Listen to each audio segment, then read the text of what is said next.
Hello. In this video, we're going to take a quick tour of Xcode. So to get started, I'm going to create a new Xcode project by clicking on File, New Project to get started. So we're going to be presented with all of these options. None of these are ever really particularly useful. You're almost always going to click Single View Application. So that's what we'll do. You can select any product name here. Often people will select some kind of a throwaway name, and then they when they submit it to the App Store, they kind of choose a formal name. So just put something here. Doesn't really matter too much though. Then in this organization name, just something unique. So for you, your Apple ID, and if you don't have one yet, go ahead and create one. And then we're going to choose Swift, although you can choose Swift or Objective-C. So just go ahead and throw that somewhere. For me, I'll just put it on my desktop, and then we'll take a look at Xcode itself. So this first view that we see here is just the properties view of your project. So aside from a few configurations, you're not going to live here too much. So let me just kind of go through your files and some of these controls that just to orient yourself here. So before maybe the first thing that you should do is just run the application. So you can choose any number of simulators to run on it. It really doesn't matter. I like running on the iPhone 8 because it's a little bit faster on my computer, which is a little bit slower. And another thing that you can do is really cool is just plug in your iPhone, and then it'll show up here, and then you can just hit play and it'll run on your phone. So definitely do that at some point. For me, I'm just going to hit iPhone 8, and you should do this too. And I'm going to do Command R, or you can just hit this play button just to get it going. So right off the bat, I'm just expecting to see a white screen, which is what you get by default.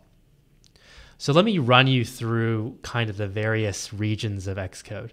So up here in the upper left-hand corner, there's a bunch of different panels that you can click on. Generally speaking, you're almost always going to be on this folder view, which is all the files in your project. So you'll notice they created a bunch of files for you, and we'll kind of go through them here. In the app delegate, this area of code is run just the first time right when your application launches. Not a lot of stuff generally goes in here. So most of your code really lives in these view controller files, and I'll explain what that means in 1 second. So the main.storyboard is kind of like your Photoshop view. So this is where the views are actually designed. So in this screen, you can see in this application, I'm kind of just pinching in and out to zoom in and out. You only have one screen visible here with an arrow that indicates that it's the first screen. A real application, it's going to have like 3-4 primary views and then maybe another 6 secondary views here. So you'd come up here to this thing, which is called your objects library. And then a view controller, which is just the name for a screen, is just something that you would drag on here. And so like I said, you would have, for a full featured app, maybe like a dozen of these screens. And each one of them you can see is appearing on the left here. So this main storyboard is where you do your view layout. Now, in each one of these screens, you're going to drag in other elements. So first, it has a default view, which is this whole thing. So there's just two words that we're going to be using: view controller and view. So view controller is kind of the word for the screen. And so the view controller has both the collection of views as well as the logic of the screen. So what to do when a user taps a particular thing. The view hierarchy is just the collection of view elements. And so commonly you're going to have, for example, labels, buttons, images, and other views that are just kind of rectangles. So there's really a lot of view types, but I mean, most of the time it really is, very frequently just these 3 views arranged in some kind of way. So the nature of views are, let me just bring in another view here. There are these rectangles that you can kind of organize things with. And so let's say that I'll make this a little bit larger, and you can kind of drag this around to change the order of the views in the nesting. So I'll kind of move this one to the back. You can even move these into, so they're inside this view now. So once I do that, you see how it's kind of popping into here. So each view has a set of fundamental properties. If I look on the right-hand side here, and if I click this property slider, this changes depending on what I'm actually clicking on. So here you see I'm clicking on the label, it switches to the label button, it goes to the button properties, image view, view. And so every view has the same set of properties. Color, so let's give this a background color. Then alpha, which is its transparency. And then those are the two fundamental views that you're going to be using, the properties that you're going to be using the most often.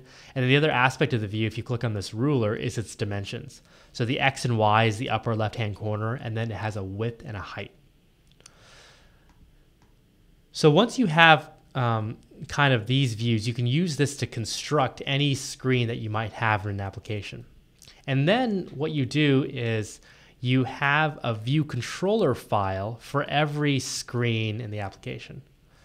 So for example, if you were making Instagram or Facebook, maybe you would have the feed view controller or the profile view controller. So it typically is something that indicates what the purpose of that screen is. So it's never ever called just view controller. This is just created for you by default. So let's go ahead and delete this thing right here. And then we'll create a new one that is more related to what the screen does. And so the way you do it is it's always a Cocoa Touch class. And so you're very rarely going to be creating with these other ones. So Cocoa Touch class, and then you choose the subclass. So this is UI View Controller. Not expecting you to know what the word subclass means, but it just means that what you're kind of creating is going to be of this type.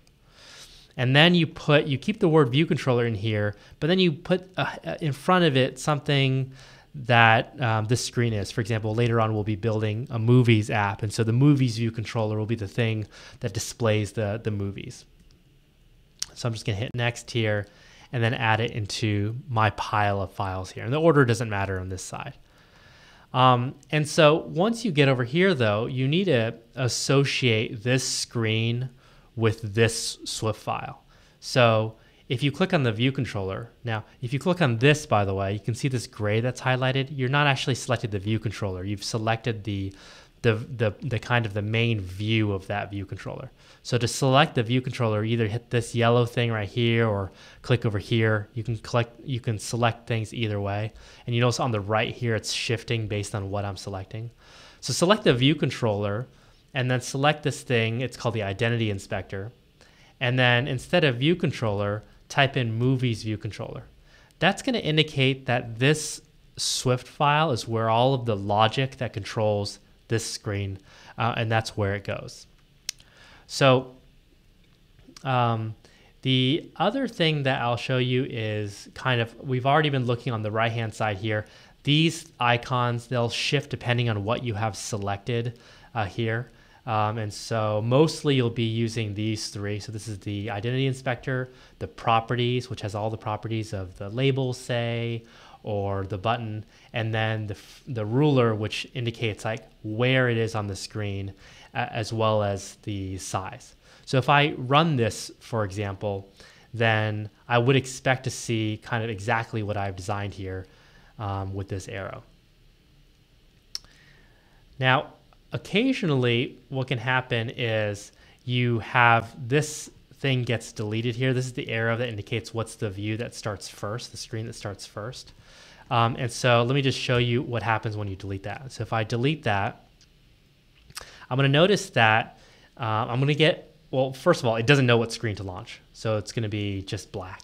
And then secondly, if I look on this bottom panel, so to show the panel, it's this icon in the upper right-hand corner, just to show the bottom one, the right pane, the left pane. And so I'm going to show the bottom pane, and then the bottom pane itself has a left-hand side and a right-hand side. So the right-hand side is the key side for this. And the right-hand side has the console log. And so it says, fail to instantiate the default view controller for the main storyboard. Perhaps the designated entry is not set. And so that's kind of indicating that, hey, I lost my arrow. I don't know where it is. And that's where we click on the view controller, click on properties, and then select is initial view controller. And then you see this arrow comes back.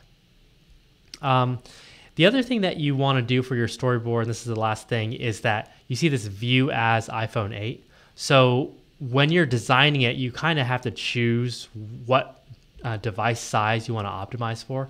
So later on, we're going to learn how to add rules to these things to make it work for any device size, but you have to have a starting device size.